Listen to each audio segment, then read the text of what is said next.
Okay, so imagine this scenario. You hire a contractor to come out to the house and help you out with a renovation. So they come in and take a look around at the job and go, okay, great. I'm ready to get started. I'm just going to run out to the truck, get all my tools, and I'll be right back in to get started. So they go out, they come back in, and all they're holding is a hammer. And you sit there, you look at it and you go, I thought you said you were going to go get all of your tools. They go, yep. All I got's a hammer, and that's all I need. And you're sitting there going, well, I'm no expert, but I've got tile work, there's paint, there's some carpentry. You're like, I think you're gonna need more tools than just that hammer. He goes, nope, I'm a hammer only guy. Matter of fact, everyone only always needs a hammer. You'd probably be a little skeptical, right? You'd probably be, you know what, maybe I'll call a different contractor. Okay. You clicked on the link, you know this video is about annuities, so why are we talking about hammers and contractors? If you Google, are annuities good or bad, you're gonna hear strong opinions on both sides of that coin, okay? There's a lot of strong rhetoric.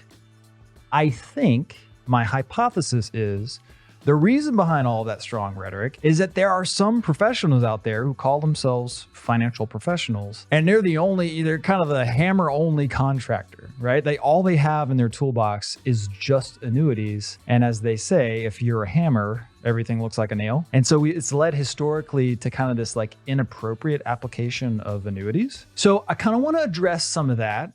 But before we do that, let's imagine another similar scenario. So you're doing the renovation, you call out a different contractor. He goes, all right, I'm gonna go get my tools, I'll be right back. Comes back in, full toolbox, right? So you're like, great, finally, a competent professional. Then like a half hour later, you hear from the other room, clank, clank, and you come in and he's hammering a nail. He's turned a screwdriver the other way and he's hammering it with the end of the screwdriver, and you go, where's your hammer? He goes, I don't do hammers. I don't do hammers. I'm a no hammers guy.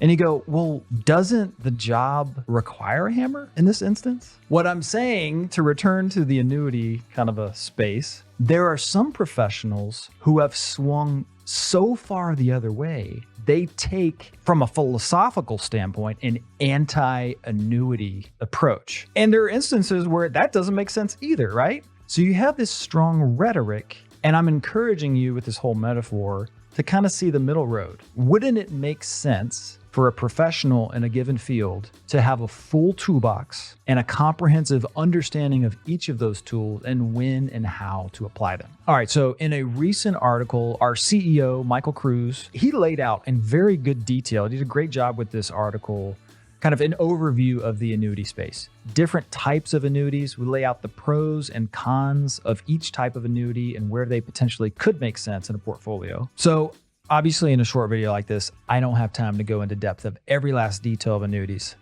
Let me remind you of the image of the toolbox. Whatever financial professional you choose to engage, they should have a full toolbox. They should be fully knowledgeable of every tool in that box, and they should be able to describe to you the pros and cons and benefits and potential disadvantages of any tool in that toolbox. So when they make a recommendation for you, it feels more like a collaborative choice where you feel fully educated and informed and you feel confident in your plan. That's the goal at the end of the day. And if annuities for you fit into that picture, that's great. If annuities for you don't fit in that picture, that's great too. You need to be confident in your plan. I think it involves engaging with a professional that will go through that process with you to help educate you and get you to that feeling of confidence. As always, we hope you reach out for us to fill that role for you. And we are always offering a complimentary consultation. You can find that link in the description. Reach out to us and we're happy to sit down to understand your situation and help describe some of these different topics and see what makes sense for you.